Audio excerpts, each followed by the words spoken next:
Assalamualaikum warahmatullahi wabarakatuh. Anak-anakku yang dirahmati Allah, bagaimana kabarnya hari ini? Semoga kita semua senantiasa diberikan kenikmatan sehat, diberikan perlindungan, serta dijauhkan dari segala musibahnya. Amin amin Allahumma amin. Anak-anakku yang dirahmati Allah, sebelumnya kita telah berlatih bagaimana melakukan wawancara. Sekarang kita akan belajar bagaimana menulis laporan yang baik tentang hasil wawancara.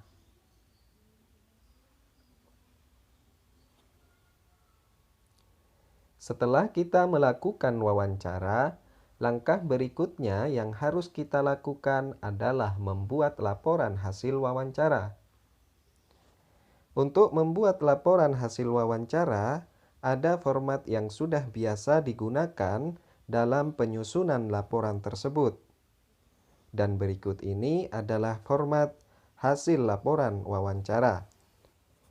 Format laporan hasil wawancara yang pertama adalah latar belakang. Pada bagian ini kita harus menuliskan alasan kita mengapa melakukan wawancara. Contohnya, kami siswa kelas 4 mendapat tugas untuk melakukan wawancara tentang tumbuhan dan hewan kepada masyarakat di sekitar tempat tinggal kami. Lalu format yang kedua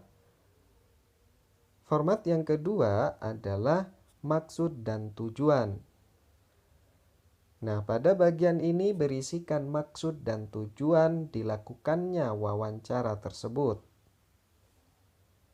Contohnya, tujuan dari kegiatan ini adalah untuk menggali informasi lebih lanjut dan memperdalam pemahaman kami tentang berbagai hewan dan tumbuhan di sekitar tempat tinggal kami, yang meliputi karakteristik tumbuhan dan hewan dan kaitannya dengan tempat hidupnya, serta hak dan tanggung jawab terhadap lingkungan. Selanjutnya, format yang ketiga. Format yang ketiga adalah topik wawancara. Pada bagian ini berisikan pokok bahasan atau tema yang diangkat dalam wawancara tersebut. Contohnya, tumbuhan dan hewan di sekitarku. Lalu selanjutnya format yang keempat. Format yang keempat adalah waktu dan tempat kegiatan. Pada bagian ini berisikan waktu dan tempat dilaksanakannya wawancara tersebut. Contohnya, wawancara ini dilaksanakan pada misalnya hari Rabu tanggal 23 September 2020. Dan waktunya pukul 8 sampai pukul 9 waktu Indonesia Barat. Tempatnya yaitu di Kampung Mekarjaya. Selanjutnya format yang kelima. Format yang kelima adalah laporan hasil wawancara. Nah, pada bagian ini kita harus menuliskan narasumbernya, siapa narasumbernya, terus pewawancaranya, dan juga hasil wawancara tersebut. Contoh misalkan Lani melakukan wawancara kepada Bapak Kurniawan mengenai hewan dan tumbuhan di sekitar tempat tinggalnya. Nah, narasumbernya di sini adalah Bapak Kurniawan, sedangkan pewawancaranya adalah Lani. Terus hasil wawancaranya adalah pada hari Rabu tanggal 23 September 2020 pukul 8 sampai pukul 9 waktu Indonesia Barat, saya melakukan wawancara kepada Bapak Kurniawan tentang tumbuhan di sekitar tempat tinggalku. Nah, kalian juga bisa teruskan hasil laporan dari kegiatan yang sudah dilakukan.